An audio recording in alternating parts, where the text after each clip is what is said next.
Listen, what a spooky episode. This time we got to see the Doctor battle against an invisible creature, travel to the end of the universe. Help, send the Doctor. And we even get a special glimpse into the Doctor's childhood. Yes, this episode is guaranteed to scare you to the bone and leave you in a state of shock. So hold on tight, we're going to show you how we put it all together.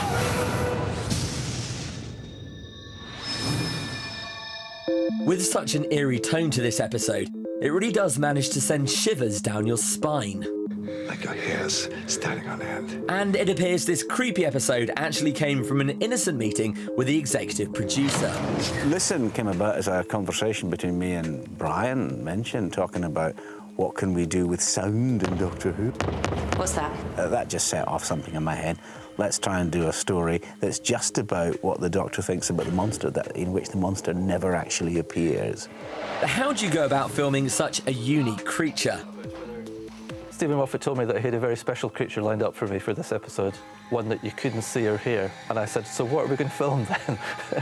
I think the trick is understanding that the creature is so special that we all have one of them. So, with sound being so vital, the director Douglas worked closely with the sound effects editor to create this sinister atmosphere. You can imagine with Doctor Who, there's quite a few monsters and quite a few creatures that are quite self-evident within the episodes. But with Listen, a lot of it is to do with what's in your mind. For example, Douglas asked for a specific feeling for the scene when the Doctor and Clara are about to take Orson off the space station. You don't really know what's attacking them, whether it's an animal, whether it's a creature, or whether it's actually just the space station going through its motions of the night.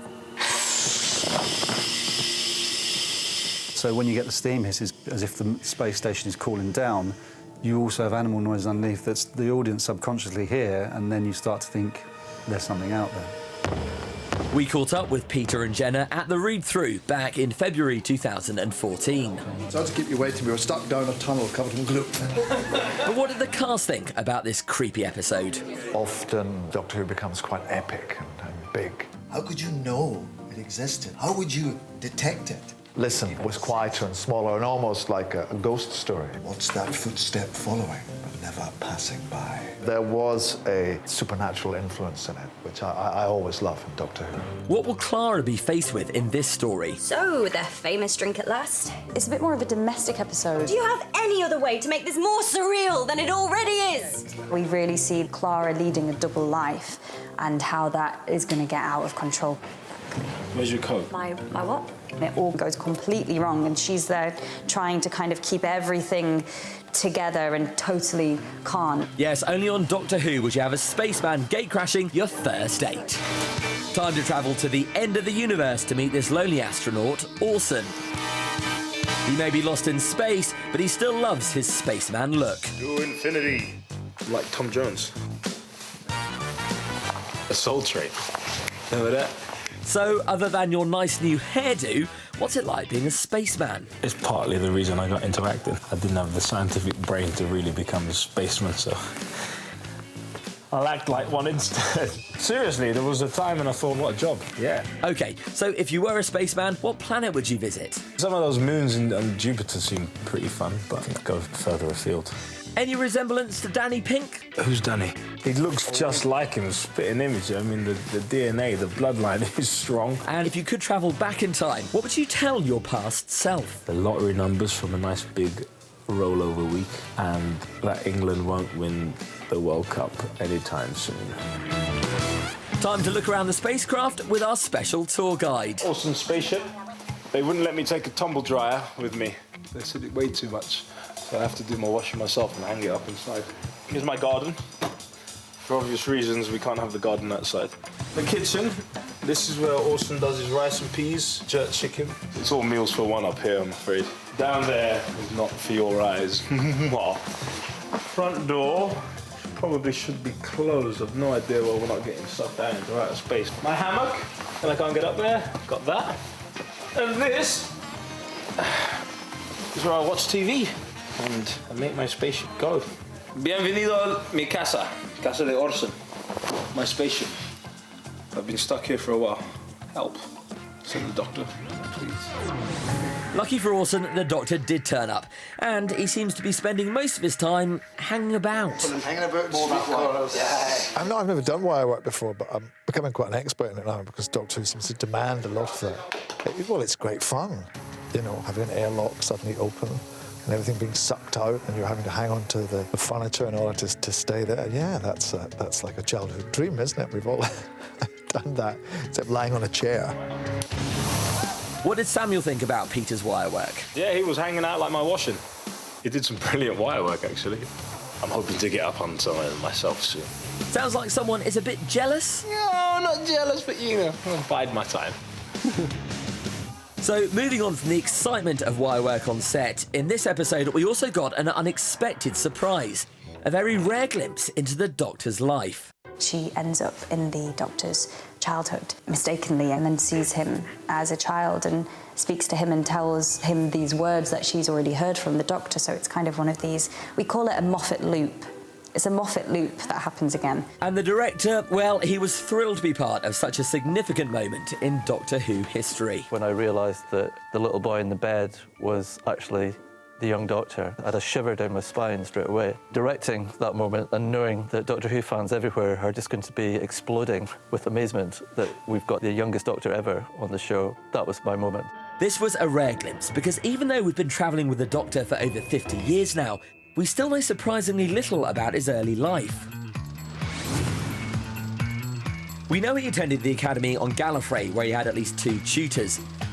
Larusa, this strict teacher, will later become the schemer in search of immortality and power. Then we had Asmael, one of the Doctor's favourites who would ultimately sacrifice himself to stop the evil Mestor. The Doctor, or Theta Sigma as he was informally known back then, did graduate from the academy, but not exactly with flying colours. According to his old companion Romana, he scraped through with 51% on his second attempt. Maybe he was distracted from his studies by his friends. After all, they did include the Master. After that, all we know is that he got tired of watching the universe pass him by. So, going against the strict policy of non-interference, he stole a TARDIS and set off to travel throughout time and space. As well as an insight into the young Doctor's life, we also get to meet a young Danny Pink, and this budding actor is incredibly excited to be part of the show.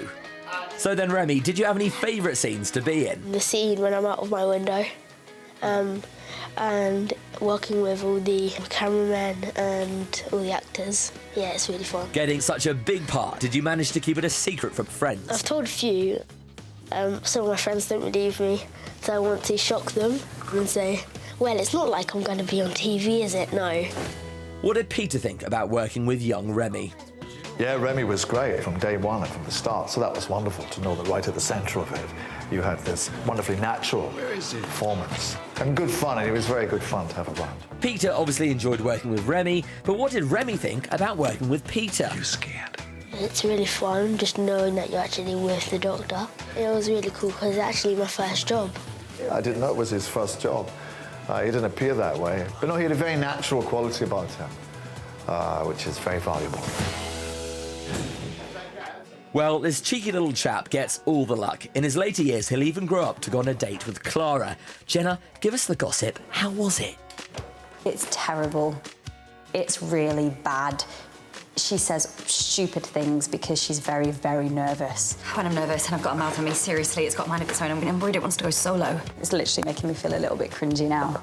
He's been a bit of a bumbling idiot so far. Why can't I talk to me? You know, when you really, really like someone and you don't want to mess it up and you end up just messing it up by trying not to, I think there's an element of that. Thankfully, she has a bit of a heart and likes him anyway. He probably needs to learn just to say less. Things didn't go that badly, as Danny and Clara did finally have a kiss in this episode. We caught up with Danny preparing for the big day. Perks of the job. Got my chewing gum ready. My mouth spray. So, have you been practicing? Yeah, I draw a little picture on here. Practice like that.